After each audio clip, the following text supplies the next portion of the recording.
You are listening to Artistic Finance, Show 81. Today's show is just me shooting the breeze with you for a year-end wrap-up. I'm going to be talking about what to tip mail carriers, supers, and doormen. I'm going to give a couple shout-outs to some of our artist side hustlers, and I'll wrap it up with Artistic Finance's milestones for the year 2021. As you're listening to this episode, and if you're not operating heavy machinery, please consider leaving us a rating and review. And here's a new feature for Spotify listeners. You can now leave a rating. You open up the app, search for Artistic Finance.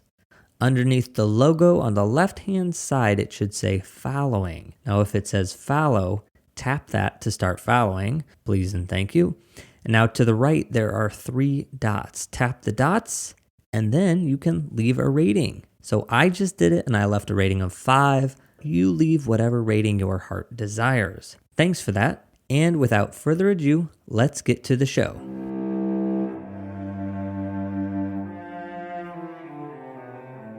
You're listening to Artistic Finance Podcast, where your host, Ethan Steimel, interviews successful artists, leaders, and investors to help educate and inspire artists to grow their wealth. Welcome and thank you for listening. As always, I'm your host, Ethan Steimel. I'm recording this December 23rd, 2021. The Omicron variant of COVID-19 is causing mayhem for live events. The Rockettes have canceled the rest of their season. On Broadway, shows are pausing, including Hamilton, Hadestown, Aladdin, Harry Potter, and Jagged Little Pill has closed for good. 2 nights ago, Thoughts of a Colored Man had so many cast members test positive that the playwright himself, Keenan Scott, jumped into the cast with less than 15 minutes before the show, just to keep it from canceling. And in LA and San Francisco, the Broadway tours of A Christmas Carol have shut down for the rest of their runs. And while all this seems doom and gloom, I have high hopes for 2022. It could be the year I design a Broadway show, so Brian Moreland, if you're listening, I need some design work. All right, so I'm sitting here alone in my apartment on 62nd Street in Manhattan, and I have my gin and tonic in hand. And what kind of gin, you ask? Well, Hendrick's. It's the only gin I'm aware of. Though I will say, I recently lit Peter and the Starcatcher at the New York Film Academy, and our stage manager, Julie Gottfried, gave me some Tanqueray. And while it's no Hendrick's, it wasn't bad. And our friend Nathan Brewer, wonderful director, he once gave me some Plymouth gin. It's no Hendrick's, but well played. I've never met a gin that I never liked. But let's say you don't drink, and that's totally cool. We're totally fully supportive of you not drinking. I hope you're sitting there with a coffee or something. But wherever you are, whatever you're doing, I hope you're well. I hope you're surviving this holiday season. And I want to jump right into talking about tipping. Why am I talking about tipping? This involves a story about city living, apartment living, and the United States Postal Service. So it's the holiday season. Nicole and I are receiving lots of cards, and by lots I mean 6 to 10. We moved in February, so cards are now going to our old place. And I know what you're thinking, did we sign up to have our mail forwarded? Yes, we did. And that's something I highly recommend if you move. Go to USPS.com, hover over the Receive tab, and go down to Change of Address. Now there's a fee of $1.10, but Nicole and I have never regretted paying that $1.10. We did forward the mail, but we were past our time limit for the forwarding, and I may not have told my family our new address. But anyway, another thing, while you're on the USPS website, do you know about informed delivery? So apparently this is something that everybody knows about, everybody does it, but I didn't know this. You sign up for informed delivery, and then you can go see scans of what mail is coming to you. So you'll know the day before or so what's coming. Anyway, apparently everybody does that, but if you don't know how to do it, go to USPS.com and there's a tab at the top that says informed delivery and you just sign up. All right, so back to the story. So I get a message on Instagram and somebody says, "Did you used to live here? Because I have your mail." And I said, "Oh, can you forward it? Blah, blah, blah." long story short, they ended up meeting with Nicole to hand off some of this mail. And of course, we've now gotten more mail. So Nicole and them have sort of become friends. So that leads us to today, where this person texted and asked how much to tip the super. They planned to tip $200, but they didn't want to be cheap. So now, before I tell you what we responded, here's a question for you. What do you tip your super? Now, when you hear this episode, I expect you to go onto LinkedIn or YouTube or somewhere on the socials and tell me what you do for tipping. I'm just very curious. So now last year, we gave $60 to the super and we gave $50 to the handyman. So now we gave $60 to the super because he was just such a great guy, we threw in another 10. Now we've always given 50 just because it felt right. We've never really thought about it. Someone in our old building was also giving 50, and so we sort of thought, oh, that's right. But then we get this message today, and it says we're going to give $200. And so Nicole and I, of course, immediately think, oh man, we've been doing this wrong this whole time. So I sent out an SOS text to some of my friends to find out what everyone else was doing. And I got back all sorts of numbers. So I got 50, 80, 100. 100 seemed pretty common, and only one was over 100, and they were at 150. Some said that they gave 100 to the doormen, but then there's 2 doormen, so they each got 50. Some said they had 4 maintenance people, so they gave 100, and then each one got 25. And then only 2 people said less than 50, and one was 0 because they did not care for their super, and the other said they couldn't afford much, so that they gave cookies and $20. Which also brings up a good point that, of course, if you can't afford it, you don't have to do anything. Just like tipping at a hotel, if you don't have cash or you run out and you forget, you're allowed to do nothing, and you don't need to let it haunt you for the rest of your life. It happens. Anyway, as I sent out this SOS text, I was very upfront about the super and that we gave 50. The people who gave more than that, they often threw back that they had a good relationship, etc., with the person. Probably they were saying that so Nicole and I wouldn't feel like we were less than. Yet I still feel like I need to say that in our defense, Nicole and I are very self-sufficient people. We rarely ask anything of the super, and it's not that we're unfriendly. We just prefer not to interact with anyone in the building unless we have to, which we never have to. Okay, so that's it for supers, maintenance folk, and doormen. And I know doorman isn't gender neutral, but I did an online search for what other word I could use, and it came back with doorkeeper or concierge, which, those are the only things that made sense, and neither of them really works. So anyway, I guess I could say door person. That's not terrible. Okay, folks, remember to tip your door person.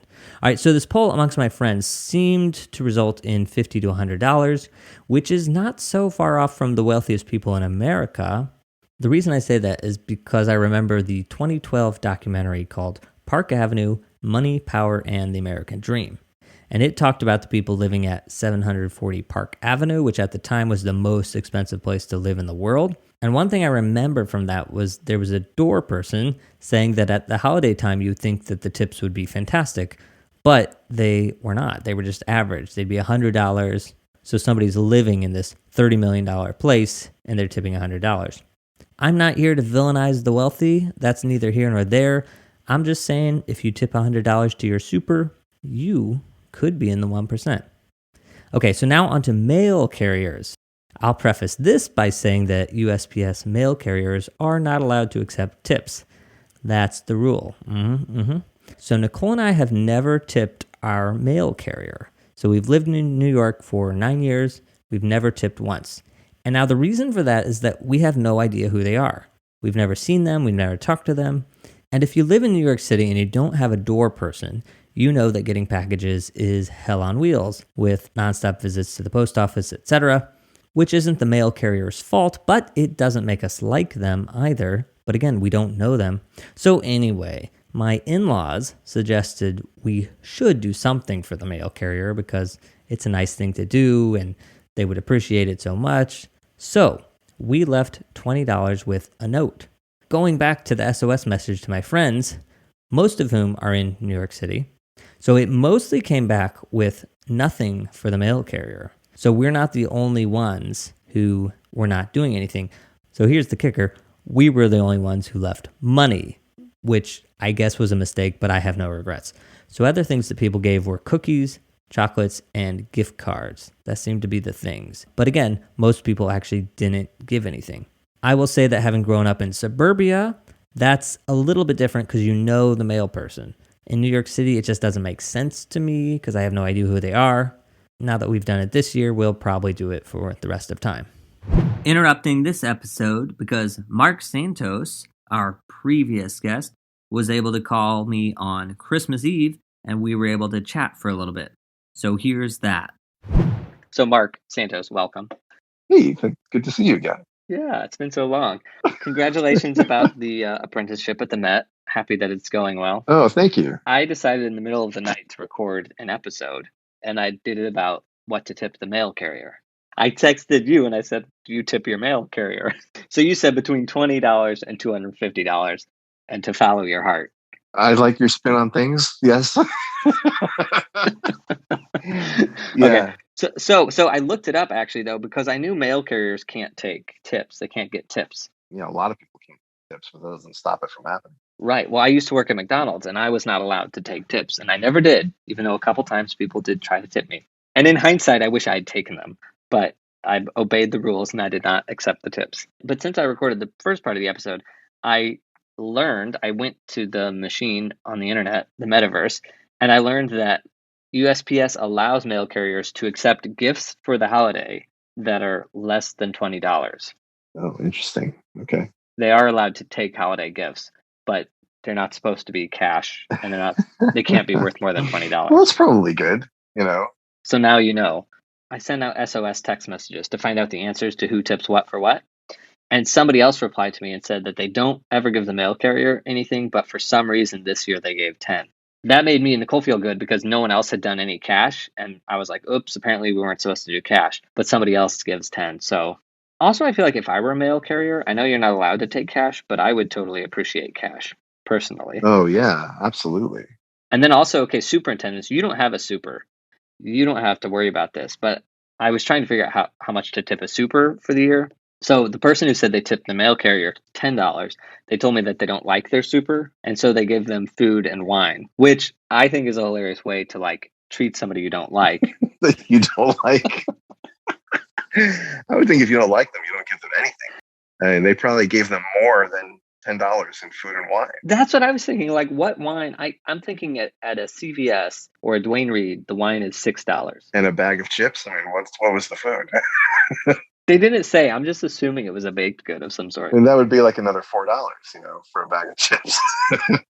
I also think Nicole and I, like, we're the people who would like go to a restaurant and the waiter will mess up the order, or they'll be like really busy, and so they'll check on us once every hour and a half or something. When that happens to us, I think we actually tip more, which is like so counterintuitive because it's like the worse the service is, it's almost like we tip more. Yeah, even if it's not the best service, I will generally tip also. It has to be really, really bad if I'm not going to tip. I mean, it has to be pretty horrendous. Yeah, like I can't think of a single time. It just goes against every fiber of our being. I think there was one time that I didn't, because the person was like really obnoxious and started being not so great, even verbally, was definitely not respectful at all, let alone, you know, wasn't friendly. We have left places if they took too long to like return, or like, oh yeah, because we're just like, life is too short for them to not want to serve us and for us to wait for them. So like that has happened a couple times just because we find it easier to do that than throw a big... Yeah, I've done that too. Yeah. Like if I have to go out of my way to be like, hey, then we're like, it's going to ruin the whole thing for us. So we just sort of have left. No, I agree with that. Also, Marc, do you know what Santacon is? Of course. Of course. Of course. It's a time when you don't want to be in New York City. If people have never heard of it, it's where there's large groups of, I would say, mostly men who dress up as Santa Claus and use it as an excuse to behave poorly in public. That is very, very accurate. Okay, so I'm Wikipediaing it right now. Santacon is an annual pub crawl in which people dressed in Santa Claus costumes or as other Christmas characters parade in various cities around the world. Wait, there's a parade? Is that what they call it? Yeah, how is it a parade and a pub crawl? I've never seen the parade. Neither have I, but I actively avoid it. Okay, so Mark, question for you. In 30 years, do you think Santacon will be a global holiday celebrated by all people of all ages and all cultures? Oh gosh, I hope not. I really hope not. This just seems terrible. If it's in its current incarnation, what we experience in New York, that would be awful. Well, Nicole and I have never celebrated Santacon. By never celebrated, I mean we have gone out and had drinks on the same night that Santacon was happening, because it usually happens second weekend in December. They didn't have Santacon when we were in college, but we sort of wish we had been able to participate. Ooh. I know, okay, so the stereotype is that pub crawl, people get very inebriated, and so you have Santas puking in the streets and on their subways. And that's an unpleasant experience for everyone. But hear me out. So Santacon has been around for, I don't know. Let's see. Wikipedia has a photo from 2008, Santacon. Oh, Santacon began in San Francisco in 1994. Wow.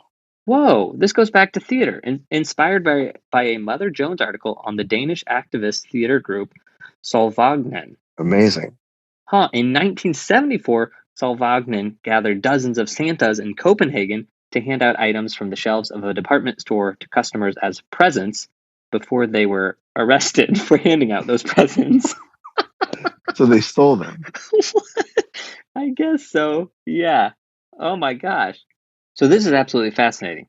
In San Francisco, it started in 1994. Based on this 1974 Solvagnen Santas in Copenhagen. So in San Francisco, it was staged as street theater by a local prankster group called the Cacophony Society, which had grown out of the earlier Suicide Club, and their aim was to make fun of Christmas and the rampant consumerism associated with the holiday. And so it was originally called Santarchy and influenced by the Surrealist movement, Discordianism, and other subversive art currents. And it was not intended to be a recurring event. However, the event organized again in San Francisco in 1995 with 100 participants and 2 arrests. And then Santacon came to Portland in 96, to Seattle in 1997, and to LA and New York in 1998. Whoa! So this has actually been around since 1994. Street theater by a prankster group. Yeah, the Cacophony Society. Wow. Okay, so, however, I didn't know any of this until now.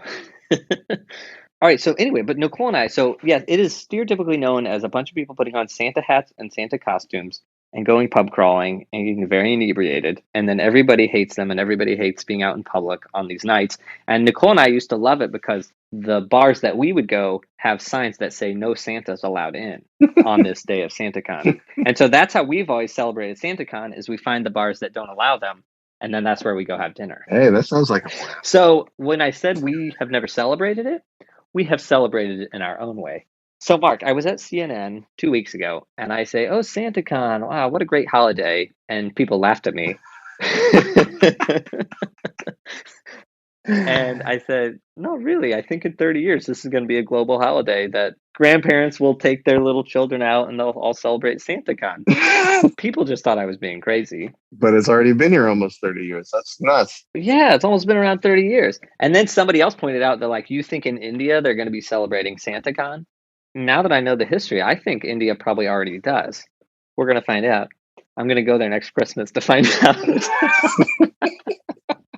I show up with the Santa suit. Oh, good luck with that. Actually, that'd probably be a good trip, no matter what, whether they celebrate it or not. Might be a good trip.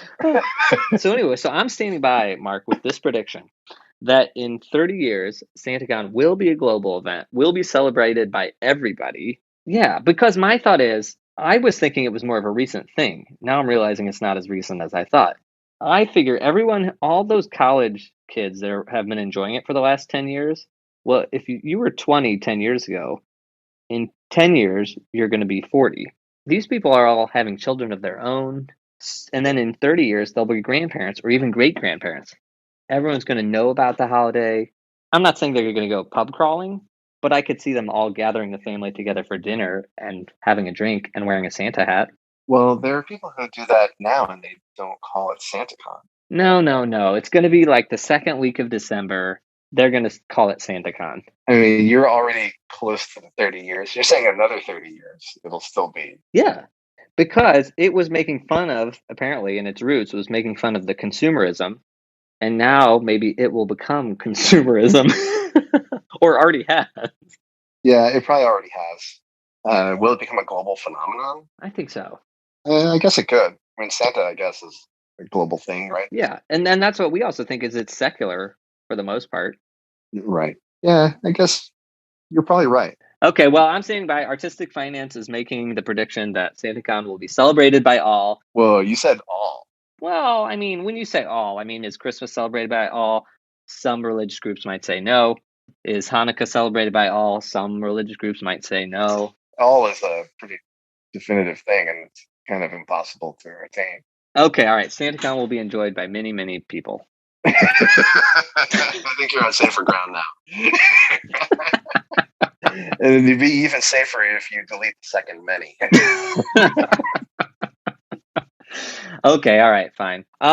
Okay, Marc, before I let you go, do you have any jokes that you know that you can tell? Oh, not any that I can repeat publicly. Lately, the jokes I've been hearing are not the jokes that I can retell. No. Oh, of course. I was just totally joking. Also, wait, one more thing before I let you go. So I also found that there was a tipping guide. So after I did my episode, I realized I could just look online for the answers to all these things. Just in case you wanted to know, for the holidays, you shouldn't tip your dentist or your doctor. This is the thing that struck me is if you have a nanny or a nurse who's a live-in, or if you have any sort of live-in helper, you're supposed to tip them 1 to 2 weeks pay. I mean, I guess it makes sense. Like they're with you every single day and everything. I just was surprised by that. I was like, that's a big tip, I think. Yeah, that's a lot of money. Yeah. Anyway, I just thought that was interesting. And then it also seemed if you work with somebody like regularly, like every week, if you see them every week or every day, then pretty much you're supposed to tip them. But also with the mail carrier, I already mentioned this, but we don't even know our mail carrier. So that's why we've never tipped them before. Right. Yeah, that happens a lot, especially lately. Like, I don't know who my mail carrier is. Yeah, there's different people. Also, the other thing I noticed was that like a waiter or a bartender at a place that you regularly go to, it recommends $20 to $40 tipping to them for the holidays. Like if you know them well. Sure. Yeah. But the cobbler and the tailor, you're not supposed to tip. In case you wanted to know. Who made up these rules? This is from care.com, their holiday tipping guide. So funny. I was like, cobbler, who has a cobbler? That's so weird to me. Like I would totally, anybody that I would see regularly, I would probably give them something no matter what. Also the barber. So I don't have a regular barber, so I've never done this, but I guess if you have one, you're supposed to tip them the cost of one session. Supposed to. Okay. Well. Supposed to is me. They preface this article with saying tipping is absolutely not requirement. This is all if you want to, if you're feeling it. But if you're going to, you're supposed to do this. Right. Exactly. I mean, and this guide is helpful. Like it's in. Oh, here I found for not the doorman. Okay, so doorman, they say $25 to $100 depending on how much you know them or how much work they do for you. Remember, I already recorded the episode, so then I looked it up. So superintendent for your building, your super, they say $100 to $200 depending on involvement, which means that Nicole and I have been under-tipping our super. But the person that I thought was crazy for giving $200 was still spot on because that's in the $100 to $200 range. So there you go. There you go. I mean, Nicole and I are the same with the super. Like they could literally punch us every time we came in the building and we would still tip them. It would take a lot. Okay, well, Marc, thanks for jumping on here. And I'm going to interject this into the show. Well, all right. Going to be all set. All right, that was my recorded bit with Marc Santos. Now back to the original episode. Okay, so enough about tipping, now on to side hustles. And with COVID, a lot of people in the live events have started side hustles. A lot of artists already had them and they just leaned into them more, and others started from scratch. For example, me and Artistic Finance. Which reminds me that if you want early releases of the episodes and extra content, you could become a patron at patreon.com/artisticfinance. But I'm just going to take one moment to give 2 shout outs to some side hustlers that I've worked with in the past. This is not a paid advertisement. I haven't even told them I'm going to say this, but I'm just impressed with their side hustles because they are killing it. and making incredible things. So first off is stage manager Oeghan Hartley, who makes leather goods and handmade crafts. So if you need a purse or a wallet, go order one from him and you will make his day. And yes, I know there are ethical concerns when it comes to leather. I'll let you take that up with Owen. Find him on Instagram at bolt_leathercraft. His work is beautiful, and I'll put a link in the show notes. And now for the musical theater lovers amongst us, set designer Josh Warner is making eco-friendly wooden engravings. Now, the most common things I see are sets of coasters with musical theater phrases, and of course they can be customized. So if, for instance, you like the show Seesaw and you want a coaster that says, "You're a lovable lunatic," or "Welcome to Holiday Inn," you can get it there. You would make his day by ordering something from his shop, and even though the holidays are behind us, you could start those two fellas off right in 2022 by picking up some of their things. Links to both their shops are in the show notes. And one final shout out to some anonymous hustlers. One thing that isn't talked about as many live event workers started side hustling during COVID are the sex workers. Yes, sex workers, you thought talking about money was taboo, but hey, since I do host this show about money and artists, people tell me their side hustles. And because of that, I happen to know that some of our colleagues are hustling in sex work. So I want to give them a shout out. Now, we don't talk about it for obvious reasons, but I can almost guarantee that everybody listening now knows a theater person that is doing that on the side, or perhaps is even doing it full time now. And I can't speak for the entire community of artistic finance, but I can speak for myself, and I suspect a majority of the listeners, and say that you guys are doing awesome. We're thrilled you found a way to monetize your side hustle. Even though we may never tell you in person or be able to talk to you about it, you were awesome, and we're super glad you found a stream of income. I personally admire you for generating income because it isn't as easy as one of the Les Mis characters suggests when they say, make money in your sleep. That was 1821 and this is 2021, so there's more technology involved now, let's say. But if you're listening and that's your side hustle, I just wanted to let you know that we see you, we respect you, and we love you, and we're totally thrilled that you're doing that. And now for our final topic of today's episode, which is the milestones for artistic finance. So at the beginning of 2021, I set 3 podcast goals. Double subscribers from 50 to 100, double patrons from 6 to 12, and interview Malaysian pop singer Sheila Majid. So I pivoted the podcast from interviewing artists about handling their finances to trying to learn something new about finance in each episode, so I didn't end up interviewing Sheila Majid. But on the subscriber front, we're now around 115. I don't actually know, I just gauged that by how many people listen each week. It's been 100 for a while, but it's starting to land between 130 to 150 listens each week, so I'm going to say 115 subscribers.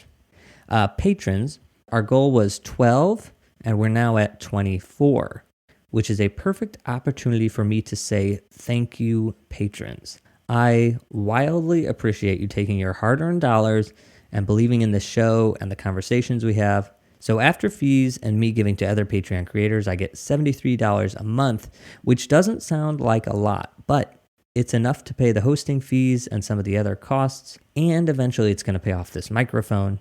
All that to say, thank you, patrons. Your pledges make a difference, and it really means the world.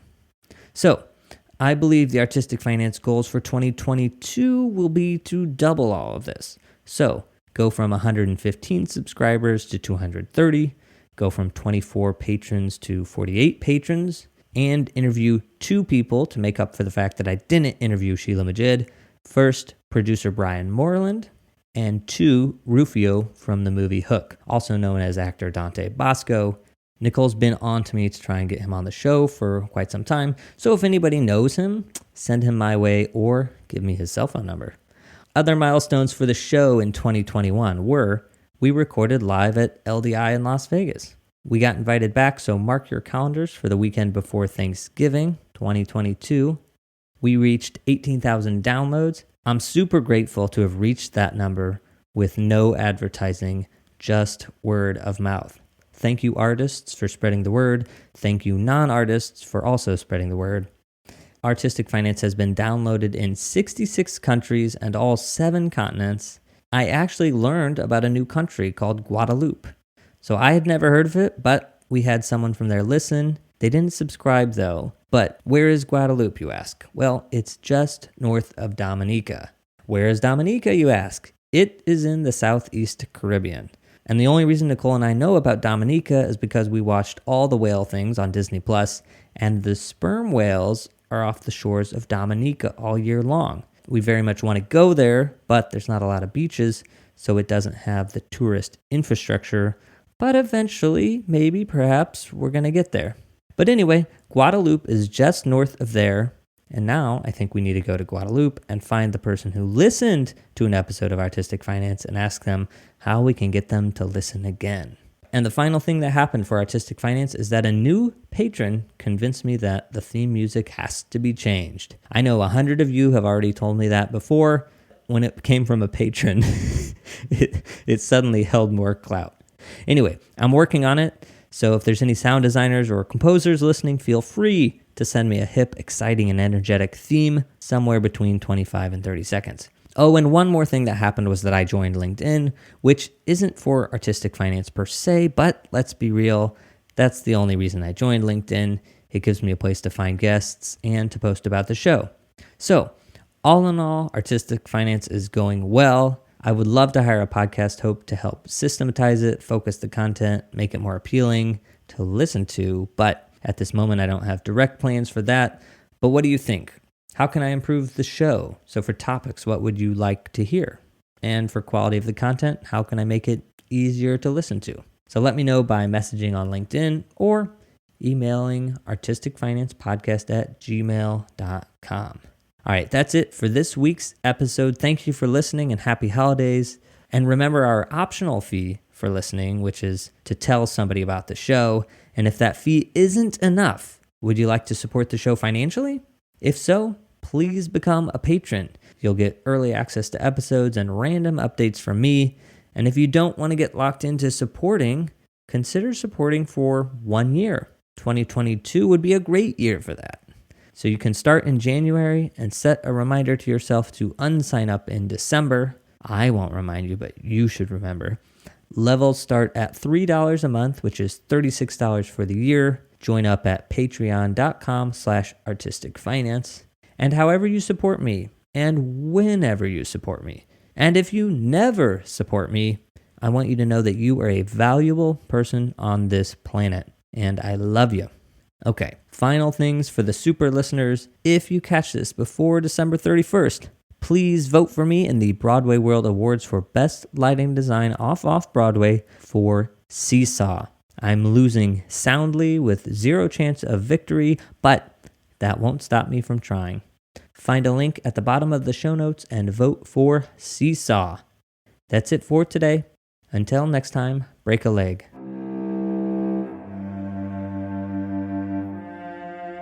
Thank you for listening to Artistic Finance. Make sure to subscribe. To access our show notes, transcripts, or resources, go to artisticfinance.com. This show is for entertainment purposes only. Before making any decision, consult a professional. This show is copyrighted by Artistic Finance. Written permission must be granted before syndication or rebroadcasting.